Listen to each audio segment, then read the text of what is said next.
Hi, my name is Jake Rasmussen, and this is the case study for my app, Stratus, an innovation in cloud identification. So my app, Stratus, is a cloud identification app that lets users take pictures of clouds and identify them through the app's built-in AI scanning software. The app also allows them to share the pictures they take within its internal forums or post it to their social media.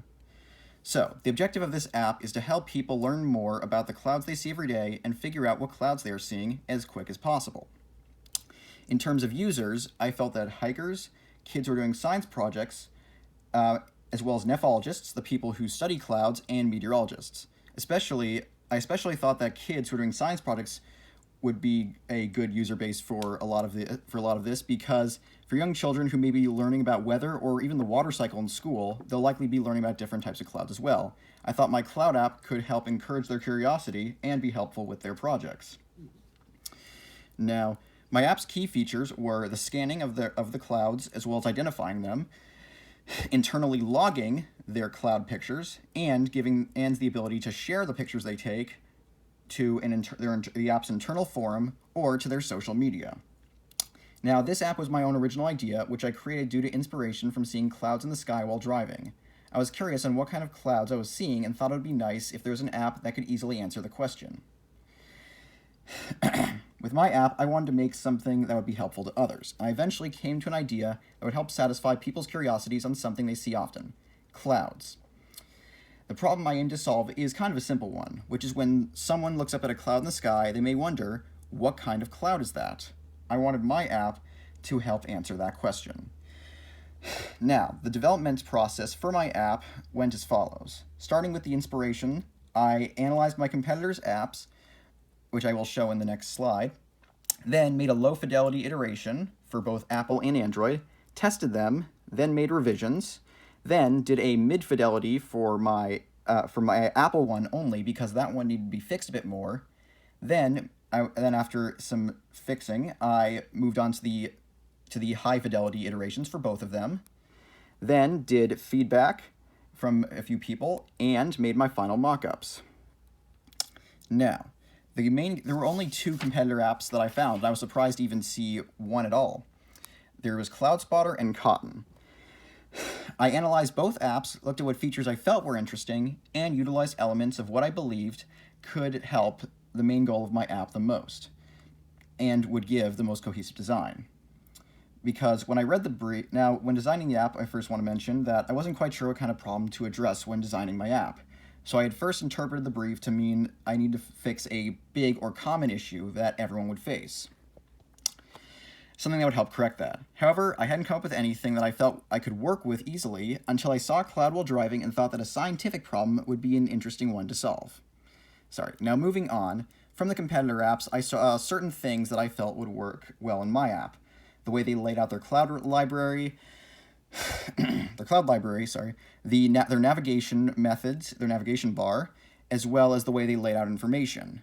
With Cotton, I liked the way that they simply laid out their information, as well as how they presented everything to look very simple with their user interface. Now, the main issue with these apps, they both require more work on the user's end to figure out what cloud they're seeing, rather than having the app easily scan it and figure things out for them. Because it might be too annoying or difficult for people to comb through lots of pictures trying to find the tiny differences between one cloud and another. Now, in addition to Adobe XD, I use Adobe Illustrator for some minor fixes with some icons and use the program Overflow for creating my app's user flow diagram. Through this diagram, I tried to make sure there was a good amount of features as well as fail-safes for if people were to make errors or need to go back a step. For example, a contingency for if they took a picture of a cloud and needed to retake or not retake the picture, as well as whether they would like to delete or if they would like to edit the data for their log and then submit it in there. And if they plan on deleting it, it can reset them back to home to start the process over again, as well as sorting features and sharing.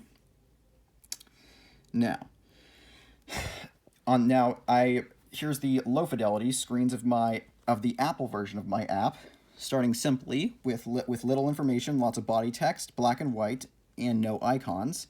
Then adding color, a status bar, and using elements from the apps to make things look better, as well as improving my navigation bar. And then the high fidelity, using pictures, colors, special icons, and some more details to make things look more polished, especially in the buttons and pictures. For Android, I was able to use the cards and certain elements and make things look at least a bit more basic in the low fidelity. Then, moving on to the high fidelity, I had the colors, images, as well as special typography and the icons. Now, this was my first project where I had to learn Android's design style, a style I was completely unfamiliar with. Having to suddenly learn how to work with Android assets and design within their guidelines was a difficult challenge, but I worked through it bit by bit thanks to the assets I was able to access and the research I did, plus a lot of trial and error. In addition, I had a small amount of trouble with the navigation bar icons in the Apple version of my app, which I'll show right here, since I couldn't change the colors of the icons at first. However, thanks to some help from my mentor, I was able to figure out that I could use Illustrator to image trace these icons, remove their crosshatch watermarks, and make my app look even better, rather than having to settle for easier icons to get access. Now let's move forward. Here was my user testing on the Android and on the Android version, which I got lots of positive feedback, and I took in all of their feedback into account and fixed any problems that they mentioned, as well as the Apple feedback, which I got a lot of positive feedback for. Now, for any other ideas I would have done in an alternate iteration, I would have gamified the app maybe a bit more, similar to how CloudSpotter did it. They would give achievements for taking a certain amount of pictures, as well as put people on a user board for the achievements that they got. I thought that I could make my app a bit more like collecting clouds, like Pokemon Go and its location-based system. Now, the final outcome of my app. I'd say that in comparison to the original objective, my app became more interesting since it went from a science-focused app to a science app with a fun and social aspect to it. The app becomes more fun for lots of different people and attracts a larger audience than originally planned. That is all. Thank you so much.